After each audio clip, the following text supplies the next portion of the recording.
Can I ask you an honest question? When was the last time you actually felt filled by God? I'm not talking about a beautiful moment at Sunday worship. I'm talking about waking up on Monday morning and feeling like you have something inside you, something real, something that sustains. The truth is, most of us are living on spiritual autopilot. We say the prayers, we read the verses, we post the beautiful quotes. But if someone looks deep into our eyes and asks, "Are you really okay?" Silence. And here's what nobody talks about. You can be doing everything right and still feel completely wrong. You can be digging spiritual wells every single day and still be dying of thirst. This isn't your failure. It's spiritual geography. You're in the desert, and in the desert, digging is necessary. But digging alone was never enough, because there's a brutal difference between an empty hole and a well ready to overflow. And that difference isn't in your hands. It's in God's hands. In the next few minutes, I'm going to show you something that can completely change your perspective. The emptiness you carry today isn't the end of the story. It's the beginning of a turnaround you can't even imagine. We're going to walk together through 5 steps that connect your dryness today with the overflow God has already planned for tomorrow. And if you felt something stir inside you just now, subscribe to this channel and share it with someone who needs to hear that the desert has an expiration date. Take a deep breath. This is for you. I'm fine. 2 words you've probably said at least 3 times this week. But inside you're screaming. Think about it. How many times this week did you answer, "I'm fine," when someone asked how you were? How many times did you smile while inside your heart was shouting, "I am not fine"? The psalmist in Psalm 84 talks about pilgrims passing through the valley of Baca, a dry place, a place of tears. But here's the detail that changes everything. They don't deny the valley. They walk through it. And as they walk through it, they transform that dry place into springs of water. Look at that powerful image. Your tears aren't wasted. They're seeds. Every sleepless night praying for your marriage. Every morning you fight anxiety before you even get out of bed. Every moment you hold back tears while making the kids' lunch. God sees all of it, and all of it has purpose. But none of this can happen while you pretend the valley doesn't exist. How many times have you apologized to God for being tired? As if exhaustion were a sin, as if feeling the weight of life were a lack of faith. Let me tell you something liberating. God isn't disappointed in you for being exhausted. He's close to you precisely because of it. Psalm 34:18 says, "The Lord is close to the brokenhearted and saves those who are crushed in spirit." It doesn't say, close to those who have it all together. It doesn't say, close to those who never cry. He's close to the brokenhearted, to the crushed, to the weary. So here's your first practical step. Talk to God without a mask. You don't need pretty words. You don't need to sound spiritual. Just be honest. Tell him, "I'm tired. I don't know how to keep going. I need you." You know what happens when you do this? Something inside you softens. It's as if your heart finally finds a safe place to breathe because you stopped performing and started trusting. Think about Sarah, who woke up at 5:30 a.m. to have her time with God before the kids woke up. She opened her Bible, but the words seemed blurry. She tried to pray, but all she could do was cry. And you know what God did? He met her there, in that crying, because those tears were the most honest prayer she had offered in months. Acknowledging the valley isn't giving up. It's having the courage to be real. And it's exactly that honesty that opens space for the next step of the journey. That pile of clean laundry has been on your bed for 3 days. You know you need to fold it. But every time you look at it, it feels like an impossible mountain. What if I told you that pile of laundry could be the place where you dig a well? And that's exactly where most of us give up. Because when we think of deep spiritual life, we imagine hours of prayer, silent retreats, perfectly filled devotional journals. But the truth is that faith is built in minimal gestures, not in grand events. Let me show you what this looks like in practice. You're folding laundry, again, and that pile seems endless. Instead of turning on the TV to distract your mind, you whisper, "Lord, I give you this day." That's digging a well. You're stuck in traffic taking the kids to school. Instead of replaying anxious thoughts about everything you need to do, you listen to a chapter of the Bible on audio. That's digging a well. You're exhausted at night, and instead of scrolling your phone until you fall asleep, you read 3 verses, just 3. That's digging a well. See how different it is from what we imagined? They're not grand sacrifices. They're small, intentional movements that tell God, "I'm here. I still believe.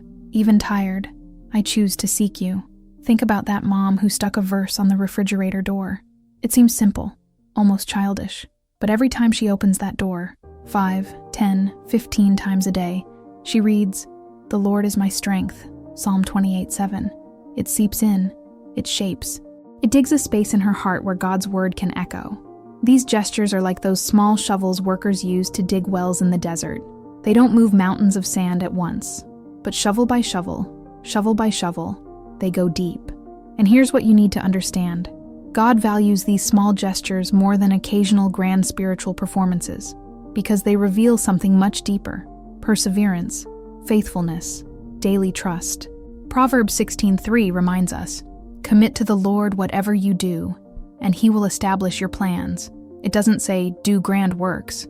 It says, "Commit to the Lord whatever you do," all of them, including the small ones, the repetitive ones, the ones nobody sees. How many times have you devalued your own journey because it didn't seem impressive? How many times have you looked at another woman who seems to have hours to study the Bible and thought, "My faith will never be that deep"? But I'll tell you a secret.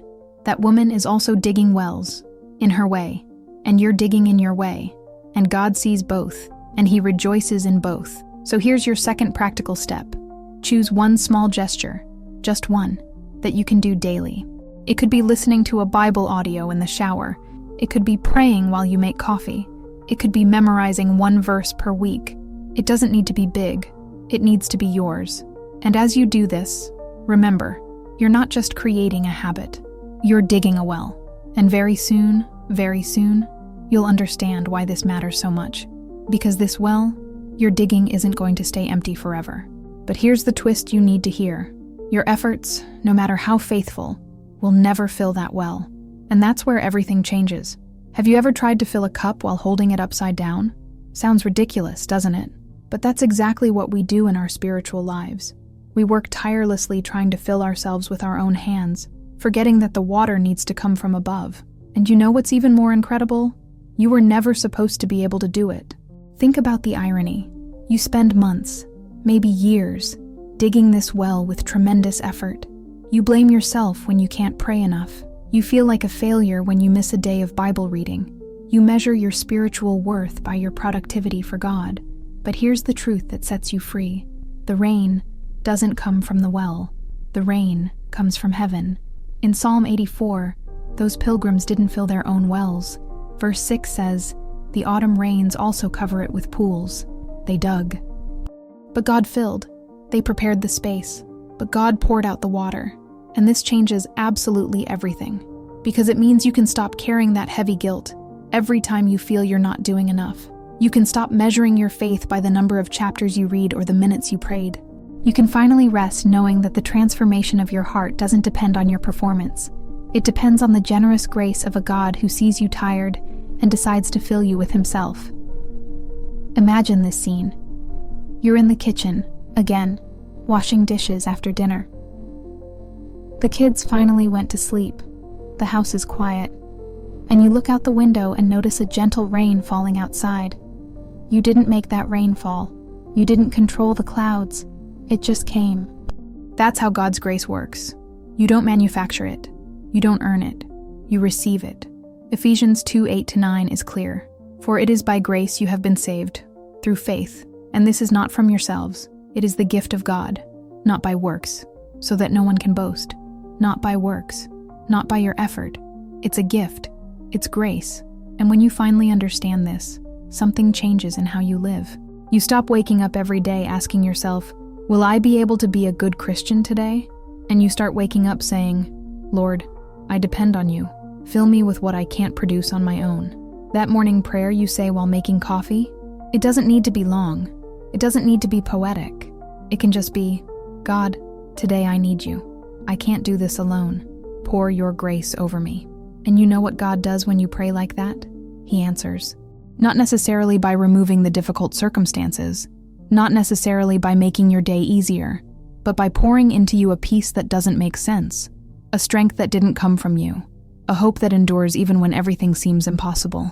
Think about Rachel. She was going through one of the hardest years of her life: marriage problems, financial difficulties, one of her children with special needs. She prayed, she read the Bible, but she was empty. Until one day, in the middle of a service, she simply stopped trying to be strong and cried. And there, in that vulnerability, she felt something she hadn't felt in months, God's presence. Not because she had done something right, but because she had finally stopped trying and started receiving. That's the rain that fills the tanks. That's the grace that descends from above. And here's your third practical step. Every morning, before doing anything else, say out loud, "Lord, I depend on you today. Fill what I can't fill on my own." And throughout the day, whenever you feel the weight, take a deep breath and remember, you don't need to manufacture strength. You need to receive it. But the story doesn't end there, because when God fills your well, He doesn't just fill it to the brim, He overflows. And this overflow has a beautiful purpose you're about to discover. You saw it in her eyes before she even spoke. That look you know so well, because it used to be yours. "How did you do it?" she asked. "How did you go through that and still be standing?" And in that moment you understood. Your pain had a destination. Let me ask you a question. Who are the women who have impacted you most spiritually? Probably not those who had perfect lives and flawless testimonies. They were those who looked you in the eye and said, "I understand. I've been there too. And God sustained me." 2 Corinthians 1:3-4 describes God as the Father of compassion and the God of all comfort, who comforts us in all our troubles, so that we can comfort those in any trouble with the comfort we ourselves receive from God. See that beautiful progression? God comforts you, and then you become an instrument of comfort for others. Your pain wasn't in vain. It was transformed into ministry. Think about that conversation you had last week with a friend at school pickup. She was clearly overwhelmed, trying to hold back tears. And you, who a year ago were exactly where she is now, were able to say the right words, not because you're special, but because you've been in that valley. You've dug those wells. You've received that rain. And when you shared your story with her, without romanticizing, without pretending it was easy, something happened. She breathed in relief. She realized she wasn't alone. She understood that if you survived, she will survive too. That's the overflow of grace. Now imagine this happening not just once, but continually. You become that woman in your church, at your work, in your neighborhood, that other moms seek out when they're breaking. Not because you have all the answers, but because you carry scars from battles God has already won in you. Every text message you send to that friend going through postpartum depression, every prayer you offer with the neighbor facing divorce, every hug you give that single mom who's exhausted, all of it is water from the well you dug with tears, now quenching the thirst of others. And here's the beautiful detail. The more you pour out, the more God fills. It's not like a tank that empties. It's like a fountain that flows constantly. But I'll tell you something important. Comforting others doesn't mean carrying their burdens. It means pointing to the God who carried yours. It's not about you being the savior. It's about you being a faithful witness to God's salvation. So here's your fourth practical step. Identify one woman around you who's going through something similar to what you've already been through. It could be a friend, a colleague, someone from church, and intentionally create space to talk with her, not to give advice, but to listen, to cry together, to say, "I've been there, and God is faithful." And as you do this, you'll notice something surprising.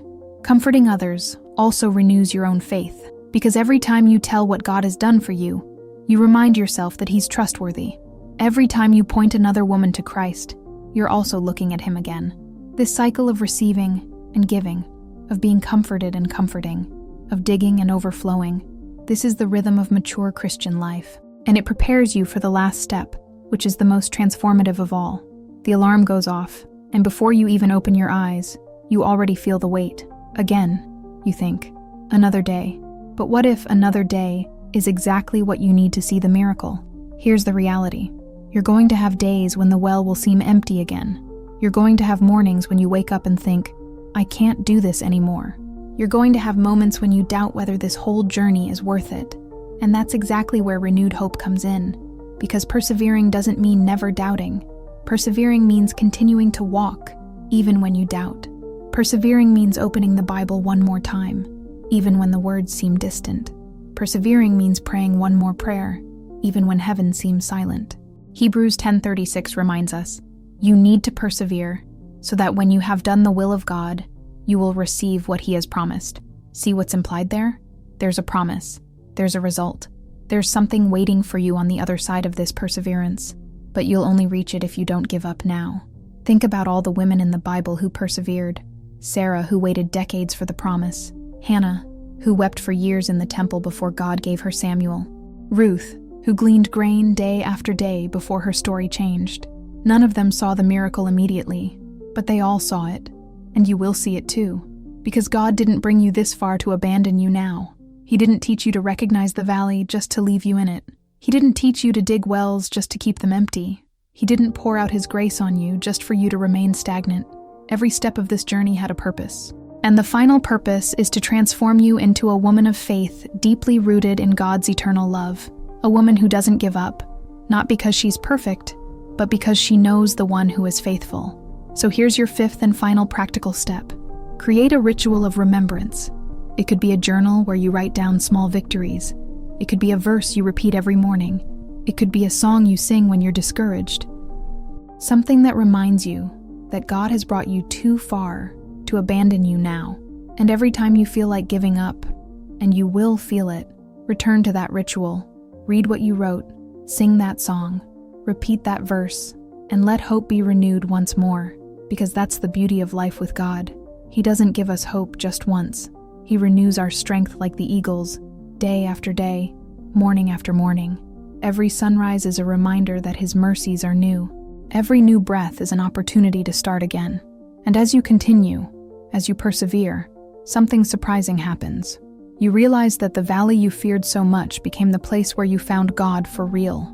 Those wells that seemed empty became overflowing tanks. That pain that seemed meaningless became the instrument that shaped your character and opened the way to comfort others. And suddenly, you look back and see, every step was worth it. Every tear had purpose. Every moment of perseverance brought you closer to God's heart.